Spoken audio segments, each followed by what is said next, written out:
All right. Sacrilegion is a death metal quartet from I think the south suburbs of Salt Lake City, and from which Nightmares Crawl was their debut.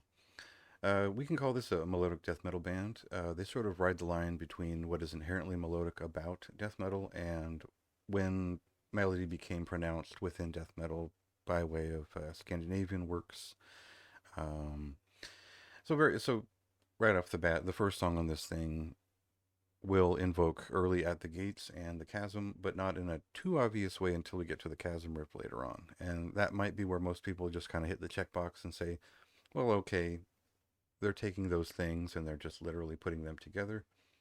And I think that could be a little bit of a deterrent for folks who want something a little bit less literal. It is a great song to start with. It's a very memorable song, but yeah, that very specifically Daniel Corchado riff is just too obvious, and it kind of just breaks out in the middle of the song, which I like. It reminds me of some of the best chasm moments where they do kind of interrupt themselves for a better idea.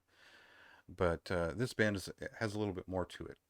They're more interested in the deeper cuts of '90s melodic death metal, and not really so much the flowery stuff, but the earlier, or at least the bands that are more prone to balance brutality and heaviness of actual death metal with the pronounced melodic intent and the finer rhythmic dual guitar works that sort of all arise within the melodic death metal movement, if you want to call it that. So, yeah, naturally, the intestine ballism comparisons are obvious enough. I don't think there's a ton of dismember in this work. They probably listened to more Edge of Sanity on the earlier pre-Spectral Sorrows side of things, and they reference Immorbital, which I love.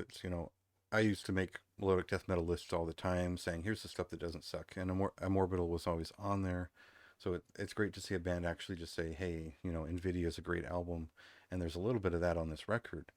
One of my favorite songs in here, The Hollow Blue Eyes of Yomi at Twilight, picks up a little bit of that. It's got some of its own flair in there. There's a little bit of other things, but there's this uh, certain mode that they're hitting with the rhythm guitars, which you'll also find in the first Apoplexy album, which the Slovakian one.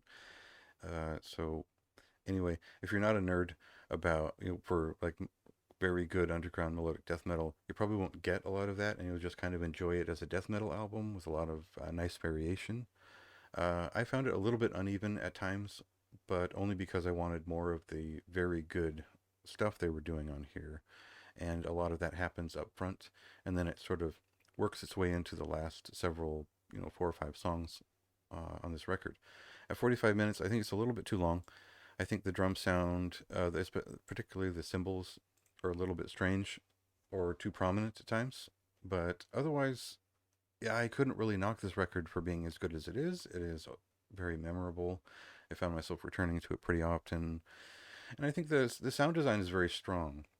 The drums are stylized in a way where it's meant to invoke like that space between the prime at the gates and the chasm, and uh, if you don't appreciate the production values of the chasm, maybe you won't get where they're coming from on this record, but I do. It's one of my favorite bands, so you could see why I'd appreciate this if you're into that kind of thing.